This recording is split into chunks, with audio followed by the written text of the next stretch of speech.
Jemaat sekalian untuk mempersiapkan diri kita mau sama-sama memulai ibadah kita pada pagi hari ini.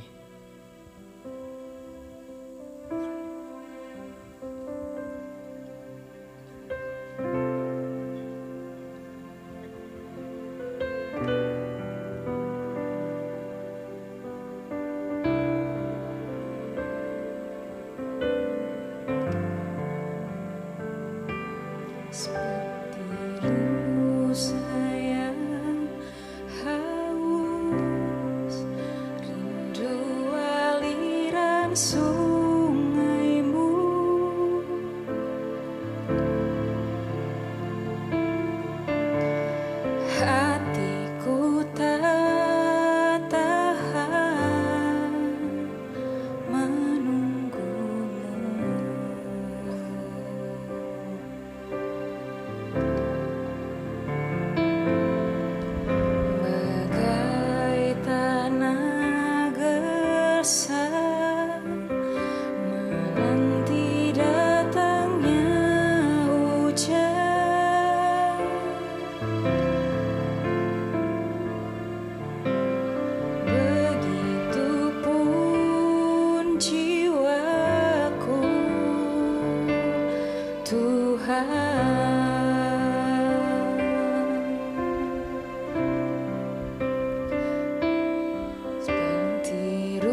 Puji Tuhan, selamat pagi. Mari kita mempersiapkan ibadah kita pagi hari ini dengan sukacita dan memuji Tuhan. Pagi hari ini saya senang sekali karena orang tua saya dari Kota Weleri bersama dengan adik saya, suami dan anaknya boleh hadir beribadah bersama-sama dengan kita. Mereka duduk di belakang sana. Dan saya bersyukur karena mereka sudah membesarkan saya dan menyetujui saya untuk menjadi pelayan Tuhan. Baik Bapak Ibu, kita mulai ibadah kita bersama-sama. Mari kita beri salam kasih, salam damai. Berikan salam kasih, salam damai satu dengan yang lain. Tuhan memberkati, Tuhan mengasihi kita semua. Dengarlah firman Tuhan. Bersorak-soraklah bagi Tuhan, hai segenap bumi. Beribadahlah kepada Tuhan dengan sukacita. Datanglah ke hadapannya dengan sorak-sorai. Ketahuilah bahwa Tuhanlah Allah. Dialah yang menjadikan kita dan milik dialah kita, umatnya dan kawanan domba gembalaannya. Masuklah melalui pintu gerbangnya dengan nyanyian syukur, ke dalam pelatarannya dengan puji-pujian. Bersyukurlah kepadanya dan pujilah namanya, sebab Tuhan itu baik, kasih setianya untuk selama-lamanya dan kebenarannya tetap turun-temurun. Saya undang Bapak Ibu untuk bangkit berdiri bersama-sama. Pertolongan kita datangnya dari Tuhan Allah pencipta langit dan bumi. Turunlah atas kita sekalian anugerah, rahmat dan berkat-Nya menyertai ibadah kita pada pagi hari ini. Haleluya, amin. Silahkan duduk Bapak Ibu sekalian.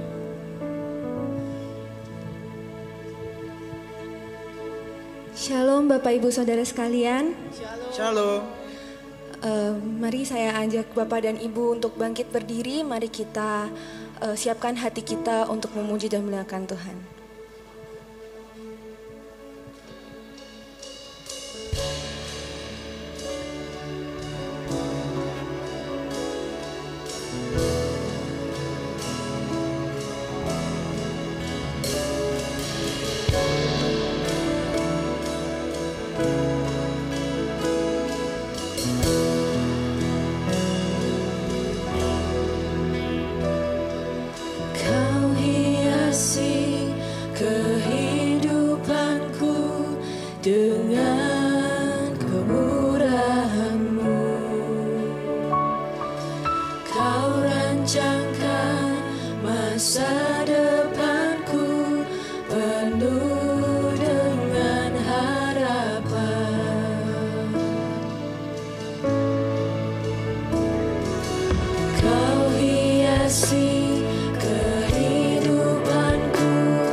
Semua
pada hari ini Tuhan di tempat ini. Tuhan, kami ada saat ini Tuhan, bukan karena kuat dan gagah kami Tuhan, melainkan karena Engkau saja. Tuhan, tolong kalau sebentar kami akan memulai ibadah kami, kiranya Engkau berkati Tuhan pujian dan penyembahan kami, supaya pujian dan penyembahan kami bisa menjadi persembahan yang harum Tuhan buat Engkau. Terima kasih Tuhan, hanya dalam nama Tuhan Yesus kami sudah berdoa dan mengucap syukur Tuhan. Yang percaya katakan amin. Mari kita berikan sorak-sorai buat Tuhan.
Bulan ini kita masuk dalam bulan keluarga, keluarga Kristen yang mencintai Tuhan.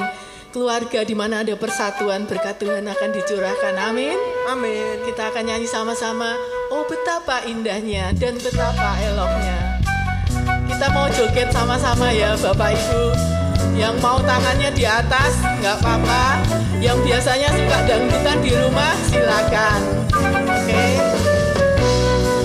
Betapa indahnya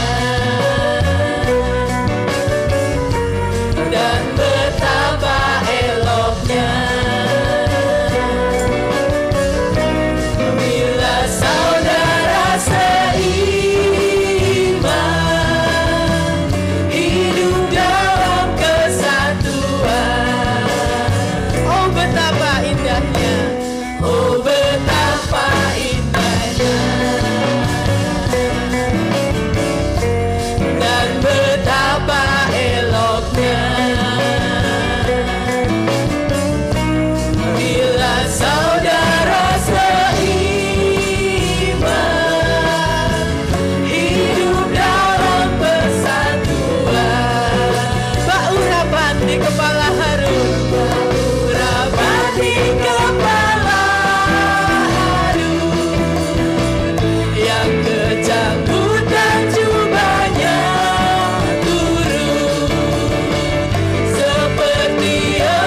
Kita bisa lihat Pak Heri di belakang. Jogetnya asik Bapak Ibu. Iya. Bisa meniru Pak Heri dan Pak Seno juga. Iya. Haleluya. Mengalir ke Bukit Sion. Lagi ya. Ke sana telah diperintahkan. Amin. Di mana ada persatuan, berkat Tuhan akan dicurahkan. Berkat dicurahkan. Kehidupan untuk selamanya. Sama-sama. Oh betapa indahnya. Sekali lagi ya, Pak urapan di kepala harum. Urapan di kepala harum. Yang tercantum dan jubahnya turun seperti embun yang dari Hermon mengalir ke Bukit Sion. Ke sana telah diperintahkan Tuhan agar berkat-berkat dicurahkan. Kehidupan untuk selamanya. Oh betapa indahnya. Oh betapa indahnya. Sekali lagi katakan, oh betapa indahnya. Oh betapa indahnya. Haleluya. Silakan duduk jemaat yang dikasihi Tuhan. Jika ada persatuan dan kesatuan, di situ berkat Tuhan dicurahkan. Amin. Haleluya.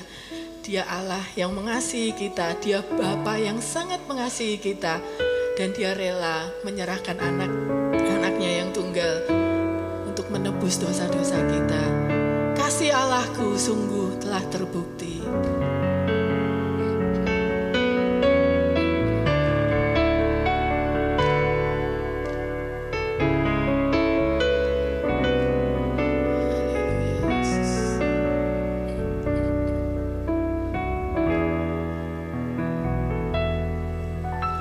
Kasih Allahku sungguh telah terbukti ketika Dia serahkan anaknya. Kasih Allah mau berkorban bagi kau dan aku. Tak ada kasih seperti kasih-Nya. Kasih Allahku, Kasih Allahku sungguh telah terbukti ketika Dia serahkan anaknya. Kasih Allah mau berkorban bagi kau dan aku. Tak ada kasih seperti kasih-Mu. Bersyukur, bersyukurlah. Bersyukur, bersyukur, bersyukurlah. Bersyukur karena kasih setia-Mu. Ku sembah, ku sembah, ku sembah dan ku sembah.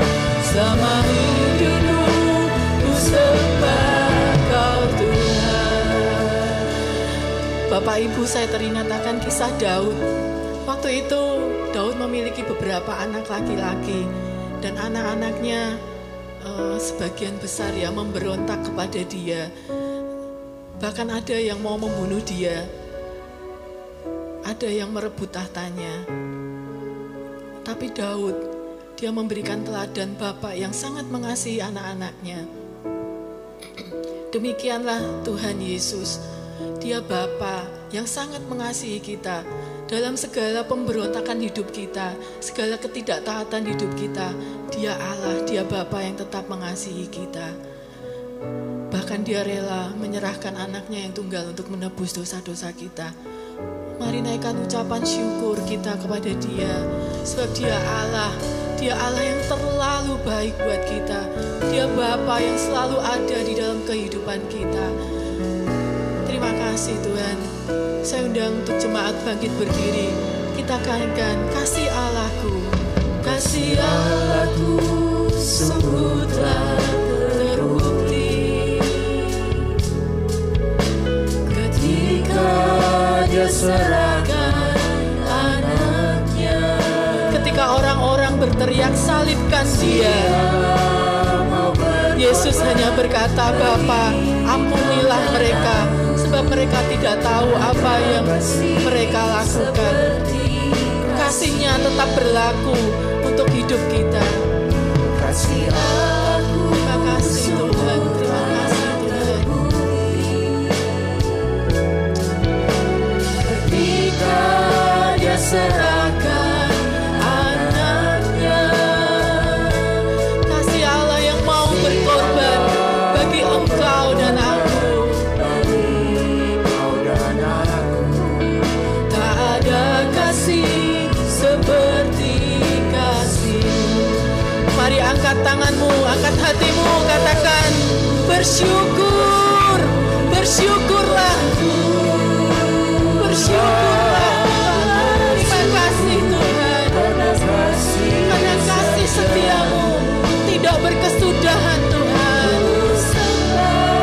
Ku sembah, ku sembah, dan ku sembah sama hidupku, ku sembah Kau Tuhan.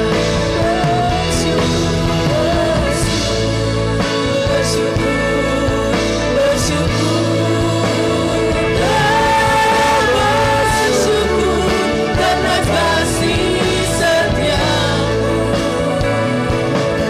Ku sembah, ku sembah, ku sembah, dan ku sembah sama hidupku, ku sembah Kau Tuhan.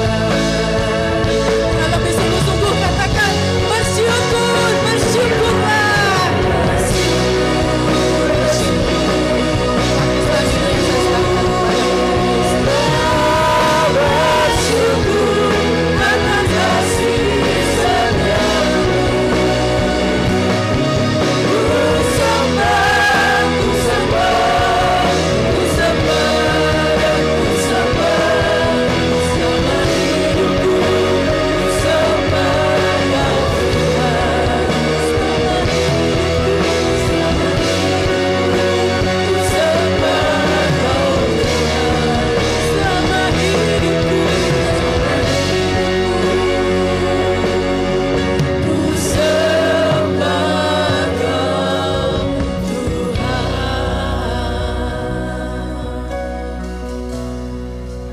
Tuhan, kami bersyukur kalau kami memiliki keluarga. Engkau memberikan kami pasangan hidup, memberikan anak-anak, memberikan orang tua. Kami bersyukur bahwa kami dilahirkan di keluarga kami masing-masing. Kami tahu bahwa keluarga kami punya kelemahan, kekurangan, tidak sempurna.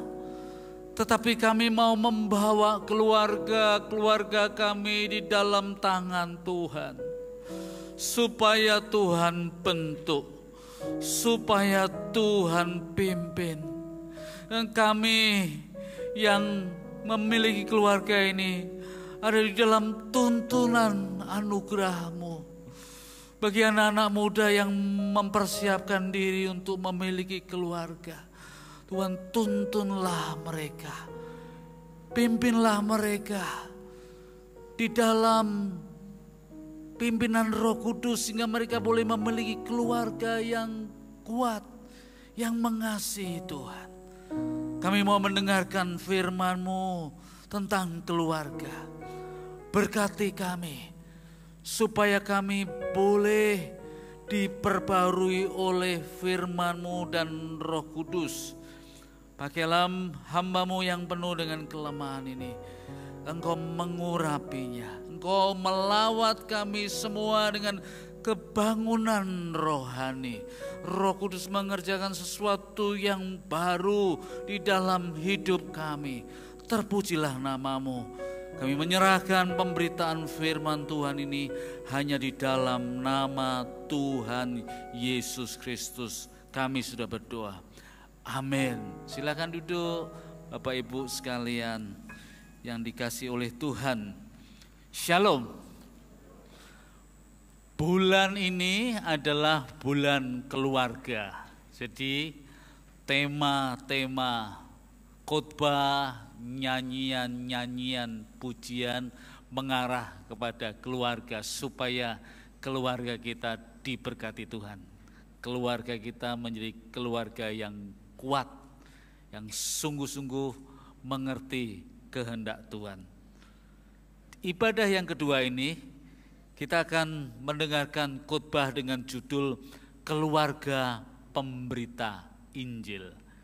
Mari saya ajak bersama-sama untuk membaca di dalam surat Roma pasal 16 ayat 3 dan 4. Roma pasal 16 ayat 3 dan 4.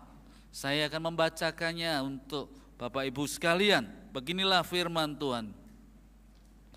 Sampaikan salam kepada Priskila dan Akwila, teman-teman sekerjaku dalam Kristus Yesus. Mereka telah mempertaruhkan nyawanya untuk hidupku. Kepada mereka bukan aku saja yang berterima kasih, tetapi juga semua jemaat bukan Yahudi.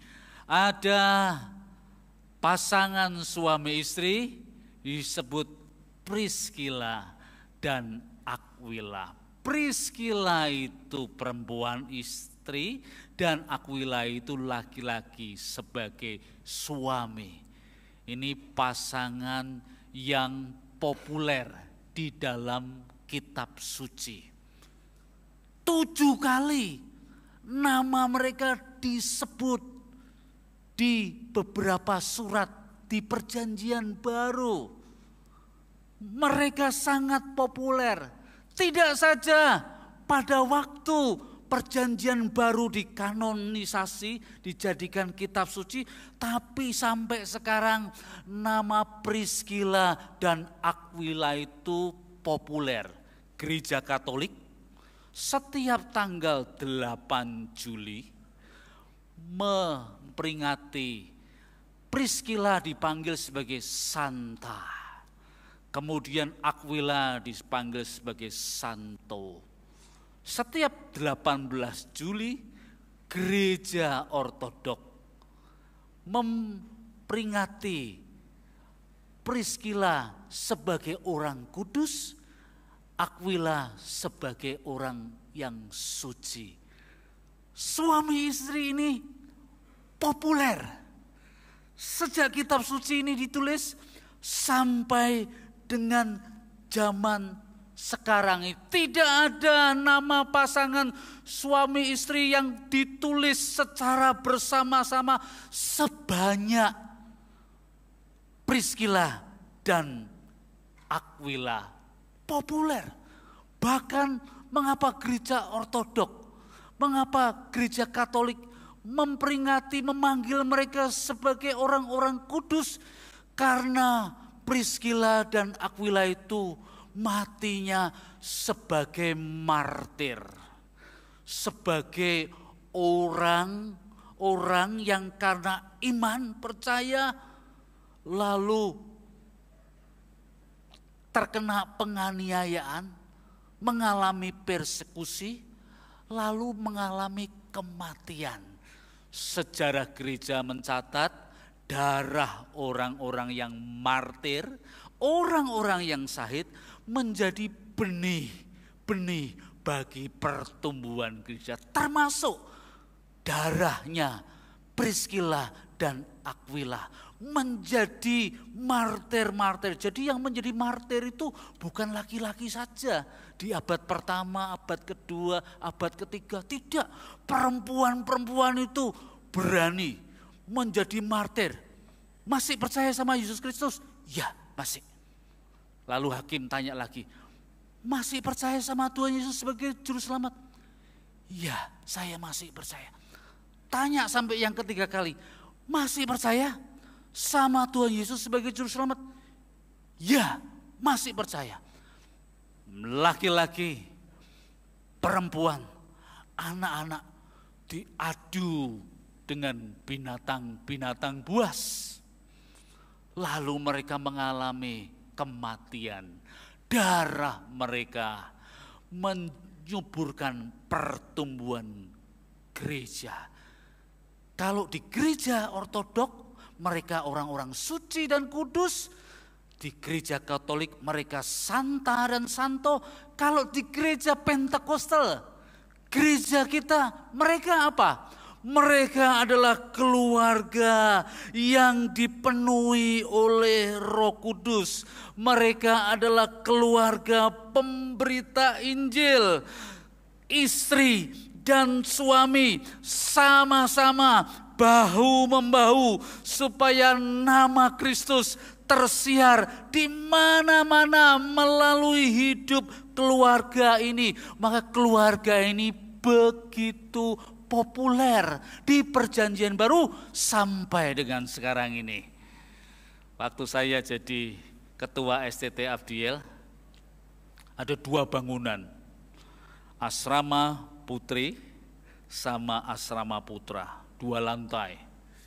Masing-masing bangunan itu bisa berisi 120-an orang.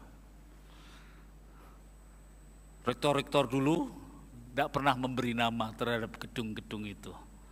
Lalu saya bilang, ini ya, yang dormitory putri diberi nama, buatkan tulisan yang baik, tempelkan di pintu masuk.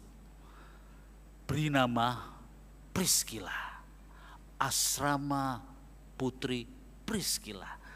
Yang dormitory laki-laki beri nama asrama laki-laki Aquila. Tujuannya saya apa? Kalau di sekolah teologi ya, mahasiswa-mahasiswi itu boleh pacaran baru semester yang keempat atau masuk ke semester yang kelima. Siapa tahu saya bilang, saya sudah semester 4. Ada yang ketemu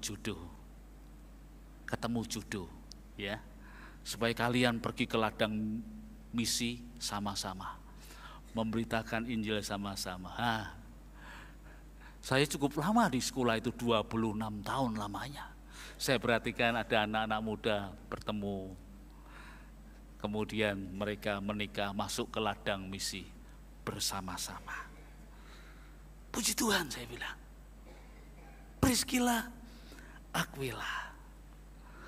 Rasul Paulus di dalam Roma pasal 16 ayat 3 berkata, sampaikan salamku kepada Priscilla dan Aquila, teman-teman sekerjaku dalam Kristus. Di mana Rasul Paulus bertemu dengan mereka? Dan mengapa mereka bisa bersama-sama? Rupanya mereka bertemu di sebuah kota, namanya kota Korintus. Kota itu kota perdagangan, kota di mana banyak kapal-kapal berlabuh dan perputaran uangnya cukup kencang di sana. Dan begitu maju kota itu. Dan waktu itu Priscilla dan Aquila keluar dari kota Italia karena pada waktu itu Kaisar Claudius mengeluarkan perintah, sebuah dekret, semua orang Yahudi di tahun 52 Masehi harus keluar dari kota Roma. Mengapa? Karena orang-orang Yahudi di kota Roma pada waktu itu membuat kerusuhan sosial. Kaisar bilang tidak boleh ada kelompok suku atau orang-orang membuat kerusuhan di Roma. Maka Kaisar Claudius mengeluarkan suatu perintah, semua orang-orang Yahudi mesti keluar dari kota Roma ini. Priscilla dan Aquila tidak terlibat di dalam kerusuhan ini. Mereka menjadi Kristen sudah lama di kota itu. Dan karena Kaisar ini memerintahkan untuk keluar dari kota Roma, maka Priscilla dan Aquila pergi, eksodus, keluar bersama-sama dengan orang-orang Yahudi lainnya, pergi ke kota-kota yang lain. Dan mereka bertemu dengan Rasul Paulus di kota Korintus. Tuhan mempertemukan mereka. Rasul Paulus singgah di rumah dari pasangan ini. Ternyata mereka juga mempunyai profesi yang sama sebagai tent maker, pembuat kemah dari kulit kambing, kulit domba. Mereka belajar bersama-sama. Kalau Aquila belajarnya dari orang tuanya, kalau Rasul Paulus belajarnya di sekolah rabi pada waktu itu. Istrinya yang namanya Priscilla, suaminya seperti itu. Priscilla belajar menjahit juga, bagaimana membuat tenda dengan baik. Lalu mereka bertemu di Korintus, mereka dagang bersama, buat tenda bersama, mengembangkan motif-motif bersama, lalu menjualnya kepada penduduk di kota Korintus dan orang-orang di sekitarnya, kota-kota yang pergi ke kota Korintus. Jadi Rasul Paulus tinggal di rumah dari Priscilla dan Aquila ini, dan di rumah itu terjadilah perintisan gereja rumah.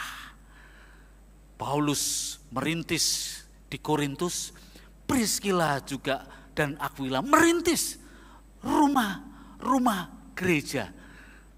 Dulu gereja tidak punya gedungnya masing-masing. Gereja di abad pertama hanyalah rumah-rumah biasa. Orang-orang Kristen dengan sukacita, persekutuannya di rumah saya. Kapan datang? Datang ya ke rumah saya.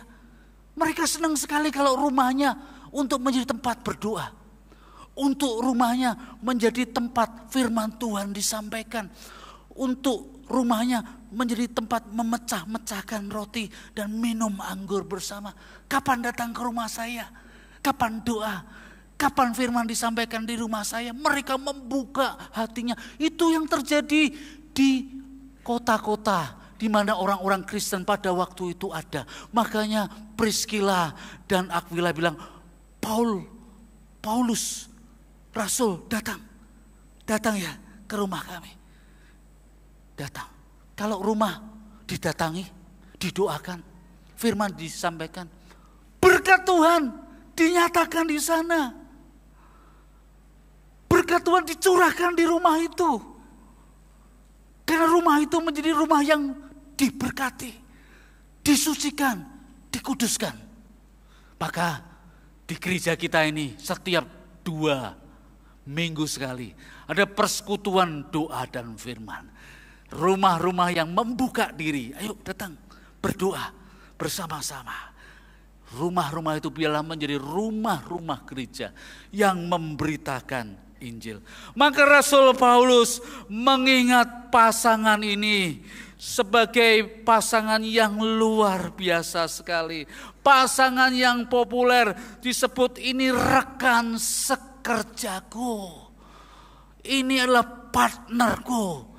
Ini adalah saudara-saudara yang bersama-sama menyaksikan Injil Kristus. Apa yang kita pelajari dari Priscilla dan Aquila? Yang pertama, pasangan ini adalah pasangan yang berani menghadapi tantangan, kesulitan hidup bersama. Meski mereka keluar dari Roma karena situasi kacau, sosial politik, mereka menghadapi situasi itu. Kemana ya mau melangkah? Kalau pergi dari kota Roma, kota Itali, mau pergi kemana ya? Kalau dagangnya di mana ya? Kalau mau merintis usaha, rintis usahanya di mana? Mereka tentu membuat perhitungan. Mereka berdoa sebagai suami istri. Apa yang akan dikerjakan di masa depan. Dan mereka, keluarga ini, Priscilla dan Aquila ini tidak putus asa. Tidak pantang menyerah. Mereka jalani kehidupan ini. Mereka lewati kesulitan, kesukaran. Persoalan sosial politik harus pergi dari kota yang besar itu tidak apa-apa. Nanti Tuhan yang pimpin, Tuhan yang atur. Kita mengalir saja bersama dengan Tuhan. Dengarlah firman Tuhan, dengarlah suara Roh Kudus. Dan mereka sebagai suami istri dipersatukan. Kasih Allah mengikat bersama-sama. Hidup susah, hidup penuh dengan tantangan, hidup penuh dengan kesulitan, mereka justru terikat terus sebagai keluarga yang ada kasih Allah. Kalau kita sebagai keluarga, kesulitan, tantangan datang, lalu kita tidak punya ikatan yang kuat sebagai keluarga, Roh Kudus tidak memimpin kita, yang terjadi apa? Yang terjadi perbantahan. Biasanya yang terjadi salah menyalahkan, ya. Salah menyalahkan. Kamu sih tidak bisa seperti ini. Kamu yang punya ide seperti itu. Kalau tidak, kamu yang memulai. Kalau tidak ada Roh Kudus, keluarga ini tidak akan bertahan. Tidak ada kuat. Bagaimana membuat keputusan bersama-sama. Tapi pasangan ini, Priscilla dan Aquila, berjuang bersama-sama sebagai suami istri. Mereka melangkah bersama-sama pergi ke kota Korintus. Dan Priscilla dan Aquila ini, istri dan suami ini, mempunyai skill, keterampilan bersama. Ini keluarga ini disebut sebagai an entrepreneurial family. Keluarga yang bisa berwira swasta, ya, karena punya skill, karena punya keahlian. Mereka, kita harus pergi nih ke kota ini, tidak apa-apa, pergi. Tuhan sudah memberi kita keterampilan. Siapa yang takut? Ya, keluarga-keluarga Kristen yang bersatu di dalam kasih Allah dan punya keterampilan-keterampilan, mau pergi kemana saja, tidak takut. Kita punya keterampilan, kita punya spirit of entrepreneurship, semangat kewirausahaan. Wah, ini semangat ini dari mana ini? Aquila sama Priscilla ini sama-sama miliki, ya. Insinyur Ciputra, seorang pengusaha real estate yang luar biasa, ya, tapi sudah meninggal. Dulu saya pernah mendapat beasiswa 3 bulan belajar di Universitas Ciputra, tinggal 3 bulan. Yang mengajar adalah Pak Insinyur Ciputra. Kelasnya kecil, cuma sekitar 14 orang saja. Dia bilang begini, kalian tahu mengapa saya bisa seperti ini? Iya. Dia bilang begini, jadi saya ini sejak kecil sudah melihat papa mama saya. Papa mama saya itu punya toko dagang itu. Saya lihat papa mama saya itu kerja keras. rajin sekali. Tidak gampang menyerah. Jadi saya itu sejak kecil itu sudah lihat papa mama saya. Jadi DNA-nya saya ini seperti papa mama saya. Ya, orang belajar mengenai entrepreneurship itu pertama belajar dari papa mama. Yang kedua dia bisa belajar dari sekolah, bisa belajar dari lingkungan yang ada. Tapi pertama papa mamanya mengajari, tidak boleh gampang menyerah. Tidak boleh putus asa. Hidup sulit biasa, jalani saja. Pak Ci bilang begitu. Dia lihat papa mamanya luar biasa sekali. Lalu dia jadi pengusaha yang besar. Saya percaya Aquila, Priscilla, sama Rasul Paulus ini orang-orang yang pasti telah melihat orang tua mereka. Belajar dari orang tua. Bagaimana bekerja keras. Jangan beri anakmu fasilitas-fasilitas yang mana engkau tidak pernah mengajar anak-anakmu untuk berjuang. Jangan ambil haknya untuk berjuang. Ya, biarkan mereka berjuang. Kalau mereka studi luar kota, biarlah dia belajar bagaimana mengatasi kesulitan hidup. Jangan ambil hak anakmu untuk berjuang. Sedikit-sedikit ditolong. Sedikit-sedikit dimanjakan. Oh, tidak akan menjadi anak-anak yang tangguh, yang kuat. Ya, saya itu bersyukur. Ada papa mama saya di sini. Mereka dulu mengajar saya. Waktu kami masih miskin, papa saya membuat layangan. Dia menimbang, membuat dari bambu sendiri. Dia timbang supaya seimbang bagaimana, supaya layangan itu kalau naik ke atas dia tidak miring ke kanan, miring kanan. Sudah dibuat, digambar sendiri. Terus saya yang suruh jual di depan rumah. Jual ini ya, satu layangan Rp25. Saya, oke, tak jual. Layangan jual.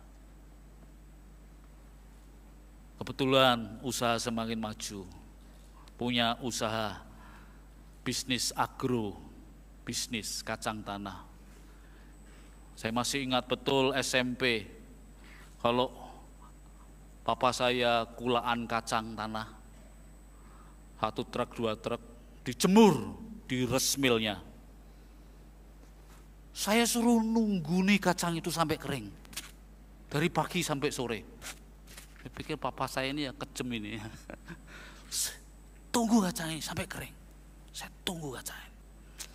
Tapi ya, saya besar. Saya ini bersyukur, wah saya ini dididik di dalam the spirit of entrepreneurship. Saya ini menjadi orang yang suka bekerja. Saya ini pekerja keras. Saya tidak sombong, tapi saya mendapat beasiswa untuk studi S2 dan S3 di luar negeri. Teman-teman saya orang-orang luar negeri. Tapi saya bilang, saya harus berhasil studi ini.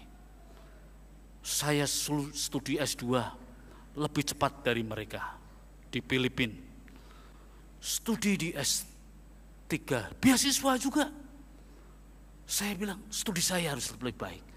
Saya lulus terbaik, tercepat di sekolah yang sulit, tertua di Indonesia. Sekolah filsafat dan teologi di Jakarta. Wah, saya itu bersyukur.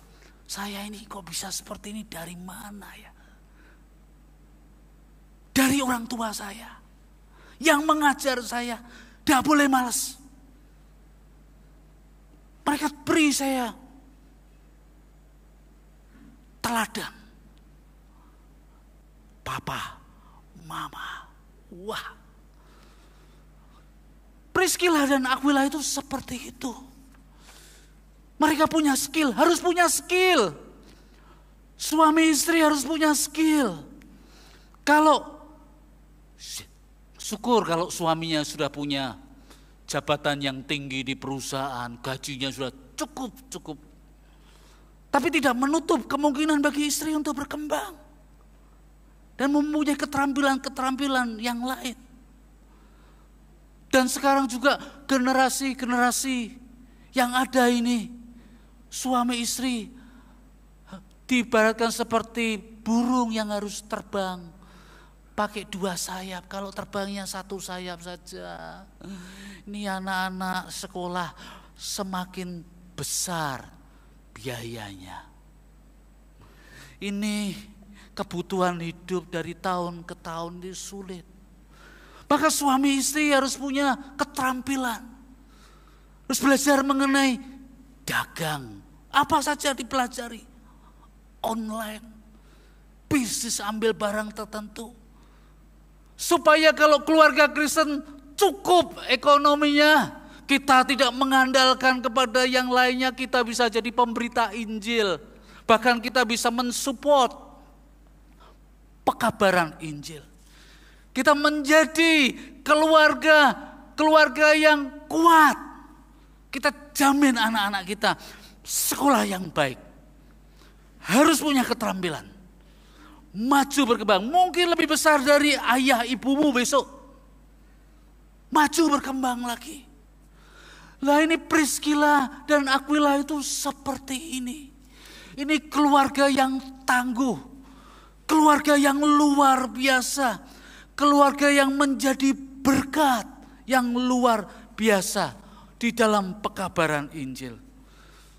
Itu yang pertama. Yang kedua, Priscilla dan Aquila ini mempertaruhkan nyawanya untuk memberitakan Injil bersama dengan Rasul Paulus.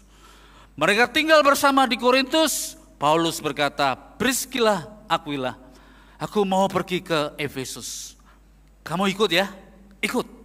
Pergi mereka ke Efesus. Kota Roma kemudian sudah surut ketika Kaisar Claudius yang membuat dekret mati. Ayo kembali lagi ke Roma. Ayo ikut. Di Roma Paulus dipenjara di sana. Ini suami istri ini luar biasa sekali. Mengirimkan barang-barang yang dibutuhkan oleh Rasul ini. Papirus, tinta-tinta untuk menulis surat-surat. Karena dari penjara Paulus menurut surat-suratnya kepada Filemon, kepada Galatia, kepada Timotius, tulis surat. Dia meneguhkan Rasul Paulus. Paulus ini juga manusia biasa. Dia pernah down juga di dalam pemberitaan Injil. Tetapi Priscilla dan Aquila memberikan kekuatan. Gereja rumah yang dirintis bersama-sama dengan Rasul Paulus dikembangkan. Bahkan di dalam sejarah Aquila menjadi uskup di Asia Kecil. Bersama dengan Priscilla menjadi penatua di Asia Kecil. Mereka memberitakan Injil. Mereka menjadi saksi-saksi Tuhan yang luar biasa. Mereka mempertaruhkan nyawanya untuk Injil. Bahkan mereka mati syahid karena menjadi pengikut Kristus. Ini luar biasa sekali. Ini keluarga yang populer. Keluarga yang cinta Tuhan. Bukan saja tenaganya. Bukan saja dalam doa-doanya. Keterampilan usahanya. Keterampilan dagangnya. Pundi-pundi uang yang diterimanya. Sebagai profit, keuntungan dari membuat tenda. Menjual tenda-tenda. Didukungkan untuk pelayanan pekabaran Injil. Karena mereka percaya kalau aku mendukung pekabaran Injil, aku membuat pundi-pundi yang kekal di mana kerajaan Allah dinyatakan. Yang ketiga, Priscilla dan Aquila adalah pasangan yang rendah hati. Biasanya kalau kita di dalam sebuah pidato, kata-kata sambutan kita berkata, tuan-tuan dan nyonya-nyonya. Tapi di perjanjian baru justru dibalik.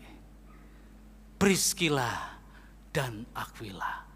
Namanya Priscilla disebut lebih dulu daripada Aquila. Nyonya dan tuan. Priscilla dan Aquila. Mengapa disebut lebih dulu Priscilla? Pertama, Priscilla lebih menonjol. Lebih pintar. Dan salah satu buku tafsiran mengatakan Priscilla ini keturunan bangsawan Romawi. Saking salutnya Rasul Paulus sama perempuan ini, surat-suratnya ditulis nyonya dan tuan. Priscilla dan Aquila. Disebut dulu. Tapi Priscilla tidak menjadi sombong. Tidak menjadi angkuh. Sebagai istri, sebagai perempuan dia maju. Dia lebih pintar, dia keturunan bangsawan. Tetapi dia tidak pernah merendahkan suaminya. Dia tidak pernah meremehkan suaminya. Hai istri-istri, kalau engkau berhasil di dalam karirmu ya, engkau jadi manajer, direktur, engkau punya usaha lebih maju daripada suamimu, ya. Jangan rendahkan suamimu, ya. Saling dukunglah satu sama lain. Sebaliknya juga begitu. Kalau suaminya berhasil, sukses, punya nama baik di perusahaan dan di masyarakat, jangan rendahkan istrimu. Kalian adalah pasangan yang setara, laki-laki dan perempuan. Diciptakan sama-sama menurut gambar dan rupa Allah. Jadi sama-sama harus memberi ruang untuk bertumbuh, berkembang, melengkapi sama-sama, maju bersama-sama. Waktu saya studi di Filipina, istri saya menyusul bersama dengan anak yang pertama. Saya studi begitu sulit sekali. Tapi saya bilang sama istri saya begini, kamu kalau ke Filipina harus belajar. Belajar vokal, belajar paduan suara.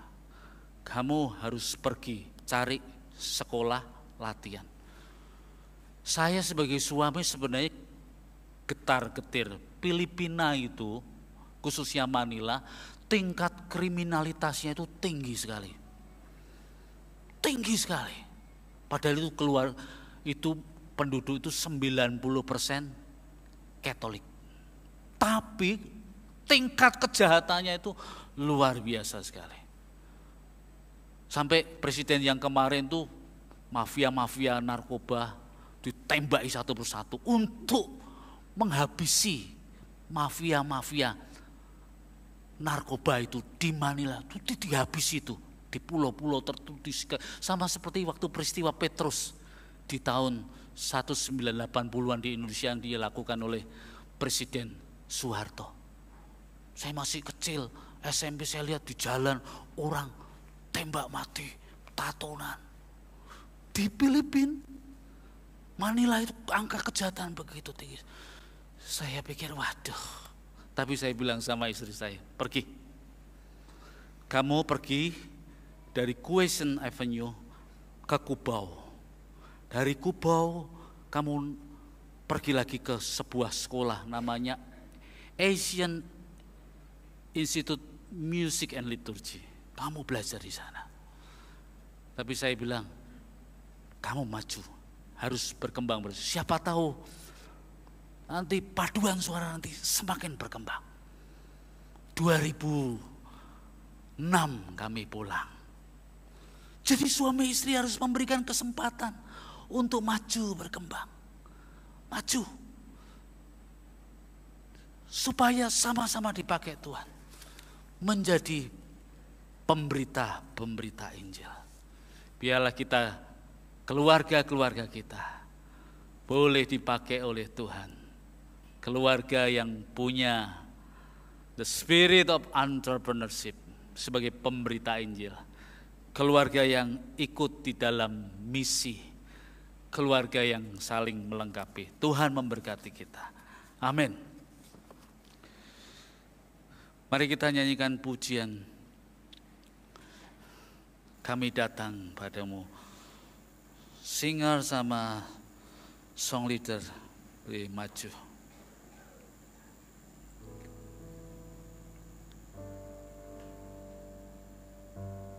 Kami datang di hadirat-Mu.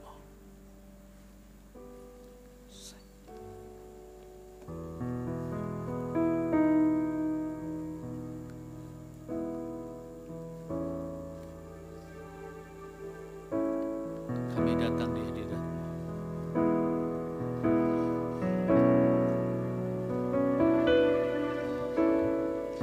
Kami datang di hadirat-Mu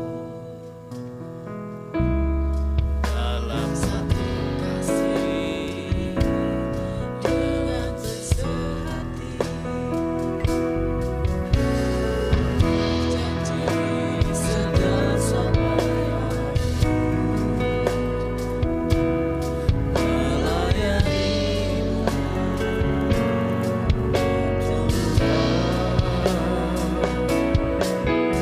bersama keluargaku melayani Tuhan, bersatu selamanya mengasihi Engkau. Tiada yang dapat melebihi kasih-Mu ya Tuhan. Bagi kami Engkau segala, bersama keluargaku melayani, bersama Augie akan berkorban melayani Tuhan, bersatu selamanya mengasihi Engkau. Tiada yang dapat melebihi kasih-Mu ya Tuhan. Bagi kami Engkau segalanya. Merespon apa yang kami dengar pagi siang hari ini Tuhan, biar kami mengutamakan kasih Tuhan, mengikat dalam kehidupan keluarga kami dan setiap jemaat di tempat ini untuk saling menghormati, saling mendukung satu sama lain dalam keluarga, sehingga nama-Mu dipermuliakan. Terus Tuhan, pakai firman ini terus mengikat dalam kehidupan kami, merema dalam kehidupan kami, untuk menjadi keluarga-keluarga yang tangguh, keluarga-keluarga yang optimis, keluarga-keluarga yang siap Tuhan pakai dimanapun Tuhan percayakan. Terima kasih Tuhan, terima kasih berkati hamba-Mu yang telah menyampaikan kebenaran firman Tuhan makin hari makin luar biasa, dalam pengurapan yang luar biasa daripada Tuhan. Dan sebentar, kalau kami akan masuk dalam perjamuan Tuhan, kiranya Tuhan yang memimpin dari awal pertengahan hingga akhir. Demi nama Yesus Kristus, kami berdoa dan mengucap syukur. Amin. Amin. Mari kita persiapkan diri kita untuk menerima tubuh dan darahnya. Apakah semuanya sudah menerima roti dan anggur? Kalau belum, tolong angkat tangan. Di atas apakah ada? Sudah semua ya? Apakah di bawah ada yang belum menerima? Sudah semua? Oh iya.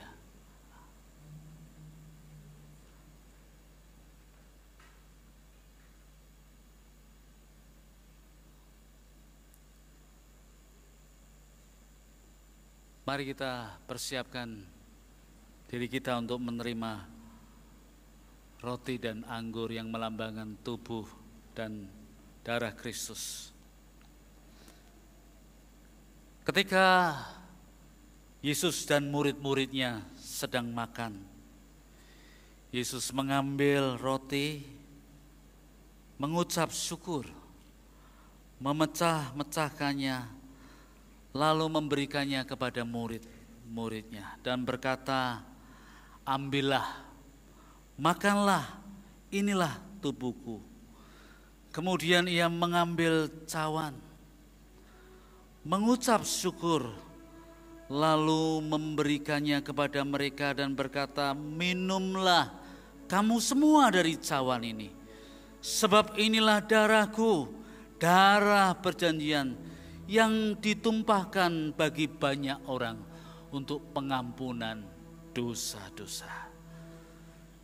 Saya undang para hamba Tuhan dan majelis boleh maju ke depan, jemaat boleh bangkit berdiri bersama-sama. Salibnya teramat mulia.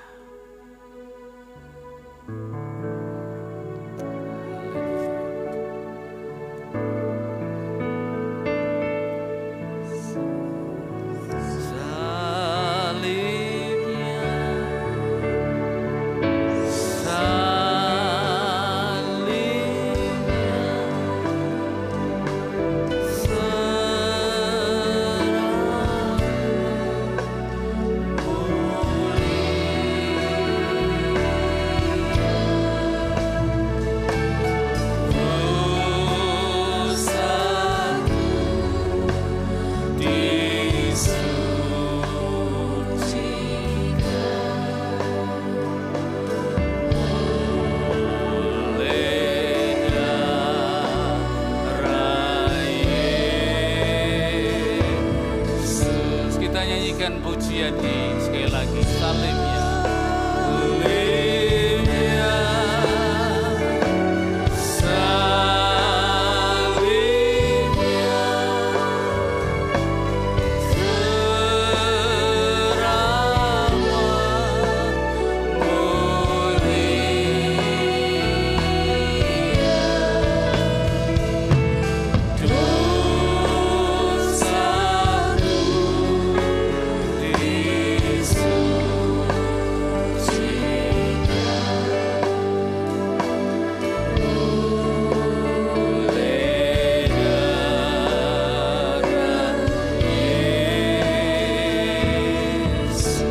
mari kita mengangkat roti.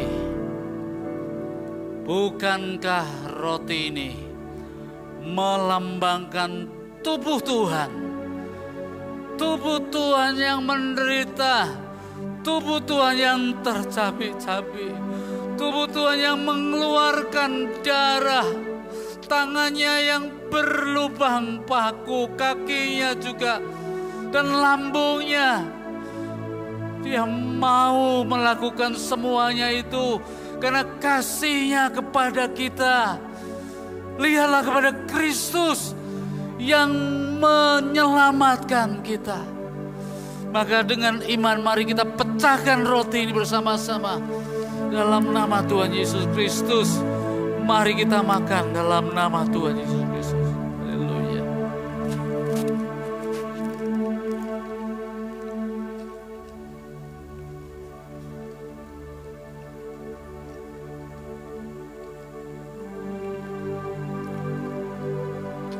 Angkatlah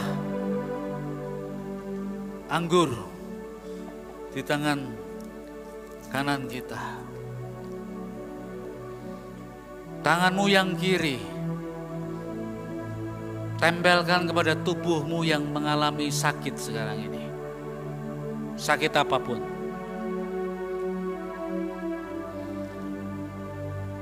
Tubuh dan darah Kristus bukan saja memberikan jaminan bagi kita untuk hidup yang kekal bersama dengan Dia selama-lamanya, tapi tubuh dan darah Kristus menyembuhkan kita. Bilur-bilurnya menyembuhkan, dan imani sembuh di dalam Tuhan, di dalam nama Kristus Yesus sebagai tabib yang ajaib. Kita memegang Anggur ini yang melambangkan tubuh Kristus, yang menghapus dosa-dosa dunia, yang menghapus pelanggaran kita, dosa-dosa kita, yang mengampuni kita. Dia mau menyucikan kita. Dia mau memberi kita kekuatan untuk keluarga-keluarga kita. Darahnya memberi kita kesembuhan. Tubuhnya memberi kita kesembuhan. Maka darah Kristus, darah yang menyucikan. Mari kita dengan iman minum bersama-sama dalam nama Tuhan Yesus Kristus.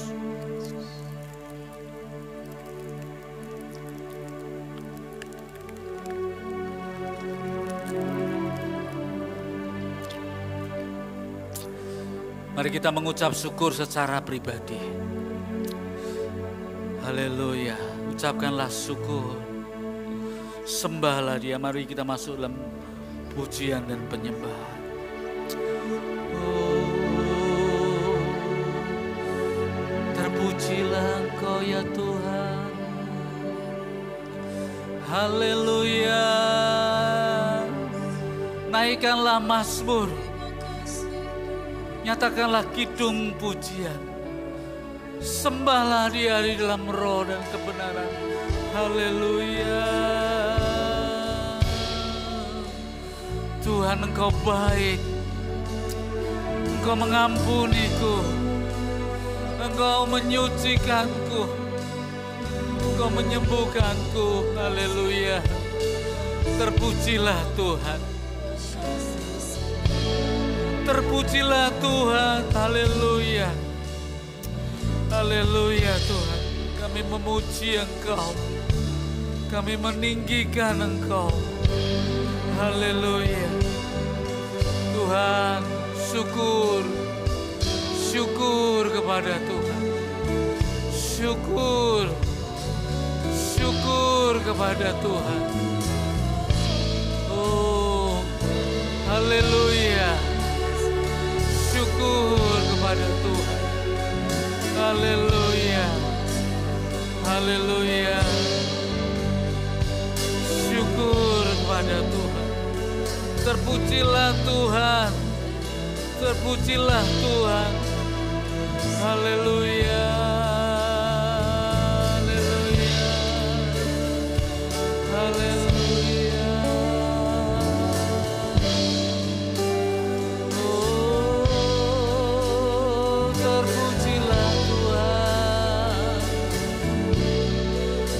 Kami mau muliakan Engkau.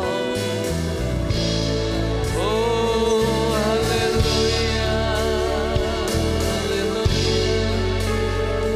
Oh, haleluya,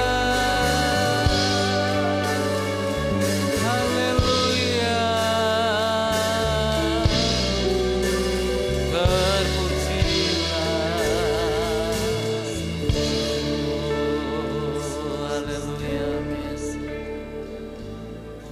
Setelah engkau menerima roti dan anggur,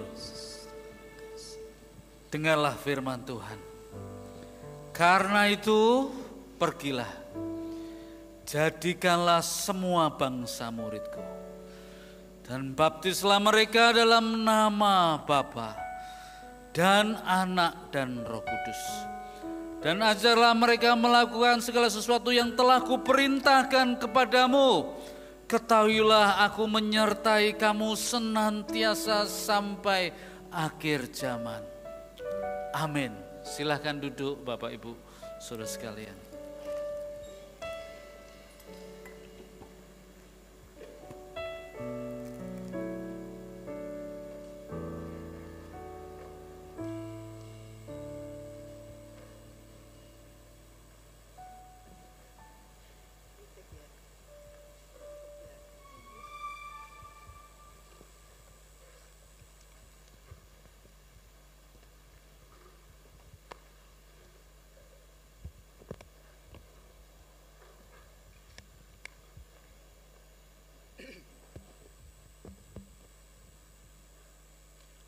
Ya, mohon perhatian Bapak Ibu untuk beberapa penekanan dalam warta jemaat untuk minggu ini.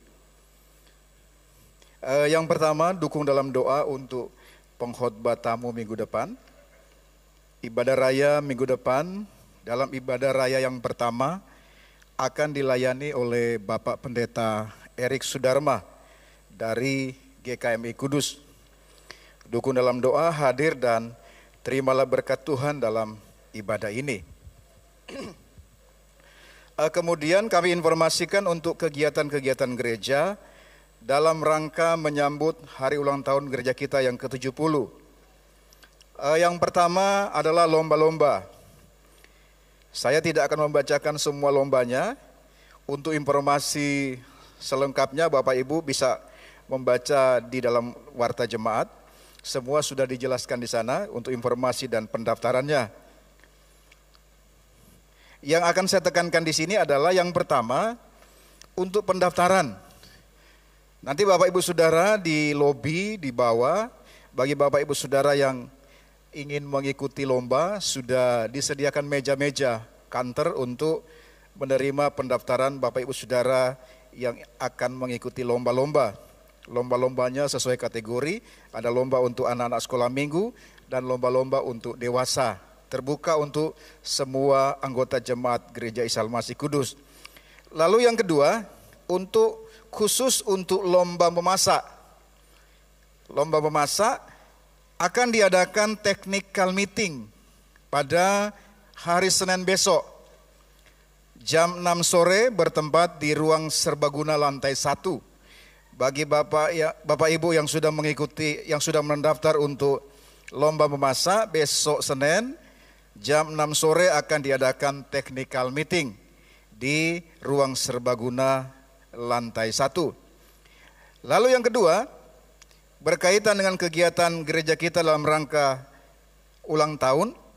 Yang kedua kita akan mengadakan, gereja kita akan mengadakan Basar UMKM, Basar kuliner, yang akan diadakan pada hari Selasa sampai Kamis, tanggal 25 sampai tanggal 27 Juni, bertempat di lantai dasar. Mari hadir dan menikmati Basar UMKM ini.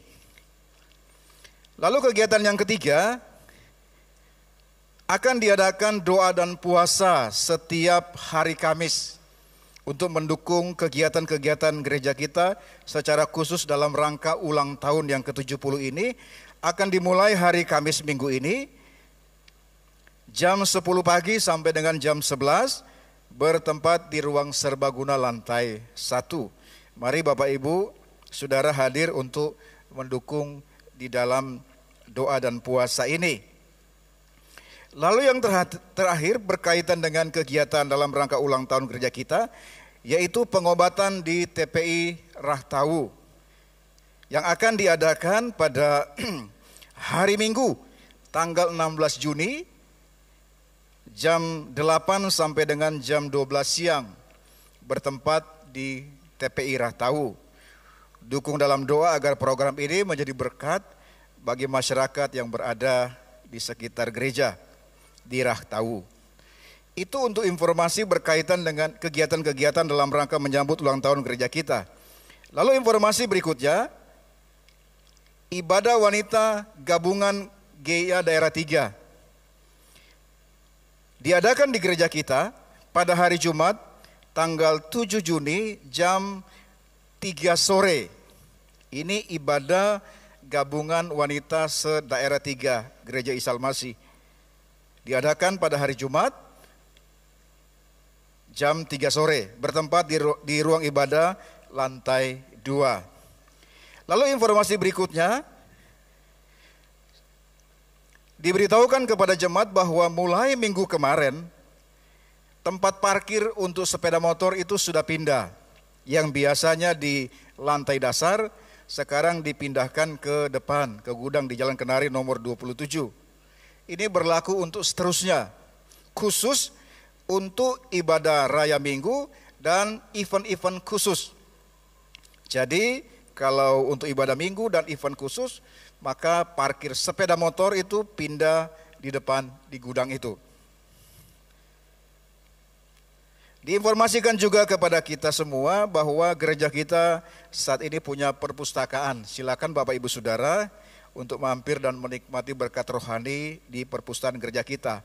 Tempatnya di sebelah sekretariat, yang dulu adalah kantor pendeta. Perpustakaan ini buka setiap hari dari Senin sampai Sabtu. Kalau hari Senin sampai Jumat jam 8 pagi sampai jam 3 sore, sedangkan hari Sabtu jam 8 sampai dengan jam 1 siang. Ya, silakan mampir untuk nikmati berkat rohani di situ. Hari Minggu libur, tidak dibuka. Jadi Bapak Ibu Saudara bisa ada di sana dari hari Senin sampai dengan hari Sabtu. Lalu kami juga informasikan untuk baptisan air, katekisasi sudah dimulai atau sedang dimulai setiap hari Selasa dan hari Kamis jam 5 sore.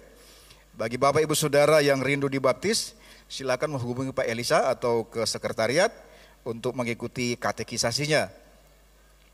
Lalu dukung juga dalam doa untuk rencana gereja kita membeli pembelian mobil Hiace ya, untuk dana yang masih dibutuhkan. Terus dukung sehingga ini segera terrealisasi untuk menunjang pelayanan di gereja kita. Dan yang terakhir, untuk latihan paduan suara Mazmur Bakti diadakan besok Senin ya, tanggal 3 Juni saya tekankan jam 7 malam, bukan jam 6 sore, jam 7 malam. Latihan paduan suara Mazmur Bakti besok Senin jam 7 malam. Ya, itu saja penekanan warta jemaat dalam pekan ini. Dan saat ini kami ingin menyambut bagi Bapak Ibu Saudara yang baru pertama kali hadir beribadah bersama dengan kami. Kalau ada, silakan bangkit berdiri untuk kami kenal dan disambut oleh Bapak Ibu Majelis. Atau sudah pernah datang tapi belum pernah kami sambut, silakan untuk bangkit berdiri. Ada? Di bawah dan yang di atas?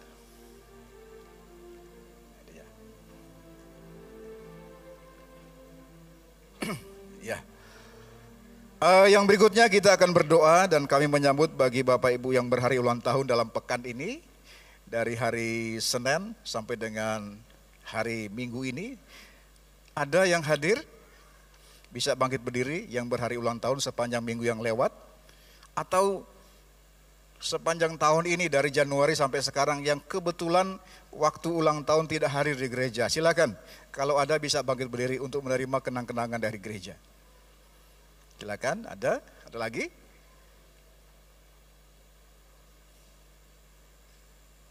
Ya, yang sudah terima kenang-kenangan silakan duduk, nanti Bapak Gembala yang akan memimpin dalam doa. Silakan.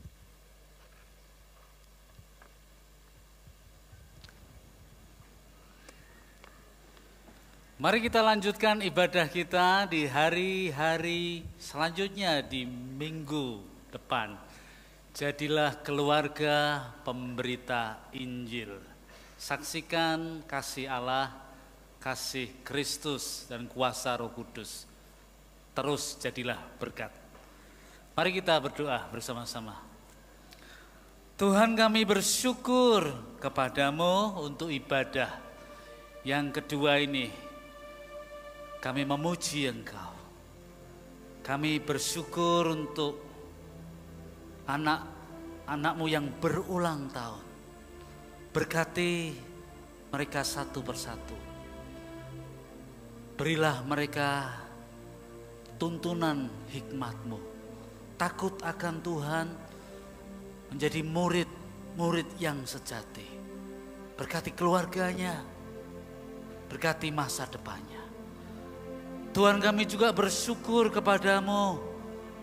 Engkau memberkati sidang jemaat-Mu yang pada minggu pertama ini membawa persepuluhan di rumah Tuhan. Mereka tidak saja memberikan hidup mereka secara penuh, tapi mereka membawa persembahan untuk mendukung pelayanan di tempat ini. Berkati mereka.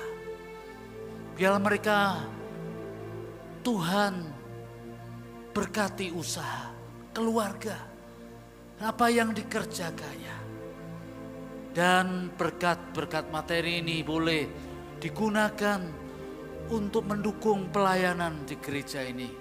Kami berdoa ya Tuhan untuk sidang jemaat-Mu yang sedang bergumul dengan sakit penyakit, dengan usia yang tua, lansia. Tuhan, berilah mereka penghiburan, kekuatan. Kepada yang sakit, sembuhkanlah mereka. Dan biarlah mereka terus berharap kepada Tuhan dan berani untuk memikul salib yang ada. Berkati para lansia yang karena umur yang panjang namun terbaring di tempat tidur. Tuhan, hiburkanlah mereka dengan Roh Kudus-Mu supaya mereka tetap bersuka cita dan terus ada pengharapan kepada Tuhan. Kami berdoa ya Tuhan untuk anak-anak muda yang banyak berkarir di kota ini. Baik anak-anak muda yang hadir di ibadah pertama dan ibadah yang kedua. Tuhan, berilah mereka hikmat-Mu. Berilah mereka progres di dalam pekerjaan. Entah itu di dalam perusahaan, entah itu usaha dagang sendiri, atau bersama-sama dengan yang lainnya. Engkau berkati anak-anak muda ini, supaya mereka boleh menjadi saksi-saksi Tuhan di perusahaan-perusahaan itu, di masyarakat. Dan Tuhan memberkati jodoh mereka, yang mereka boleh sungguh-sungguh diberkati Tuhan dalam pasangan hidup juga. Dan boleh membentuk keluarga yang kuat seperti Priscilla dan Aquila. Kami berdoa untuk kota Kudus. Lindungi, jagai, supaya kota ini tetap aman dan Injil bisa diberitakan. Kami berdoa untuk bangsa dan negara ini supaya tetap stabil dalam politik. Dan kami boleh mencapai Indonesia Emas di tahun 2045. Jagai bangsa ini, lindungi, proteksi, berkati para pemimpin. Kami juga berdoa untuk bangsa-bangsa supaya Korea Utara dan Korea Selatan boleh menyatu. Supaya Ukraina dan Rusia boleh tidak berperang lagi. Dan supaya Israel, Hamas dan Palestina boleh mencari jalan-jalan yang terbaik. Terima kasih ya Tuhan, kami bersyukur. Jadikanlah kami pembawa damai. Kami menyerahkan doa-doa kami ini kepadamu. Dan kami mau berdoa bersama-sama doa yang diajarkan Tuhan Yesus kepada kami. Bapa kami yang di surga, dikuduskanlah nama-Mu. Datanglah kerajaan-Mu, jadilah kehendak-Mu. Di bumi seperti di surga. Berikanlah kami pada hari ini makanan kami yang secukupnya. Dan ampunilah kami akan kesalahan kami. Seperti kami juga mengampuni orang yang bersalah kepada kami. Dan jangan membawa kami ke dalam pencobaan, tetapi lepaskanlah kami daripada yang jahat. Karena Engkaulah yang empunya kerajaan dan kuasa dan kemuliaan sampai selama-lamanya. Saya undang Bapak Ibu untuk bangkit berdiri bersama-sama. Sekarang angkatlah tanganmu, tengadahkan ke atas. Pulanglah ke rumahmu masing-masing. Lanjutkanlah aktivitasmu, pekerjaanmu, usahamu, rencanamu, traveling, atau yang lainnya. Allah Trinitas yang Maha Agung, suci, dan mulia memberkatimu, memberkati keluargamu. Tuhan memberkati keluargamu dan melindungi keluargamu. Tuhan menyinari keluargamu dengan wajah-Nya dan memberi keluargamu kasih karunia. Tuhan menghadapkan wajah-Nya kepada keluargamu dan memberi keluargamu damai sejahtera. Amin.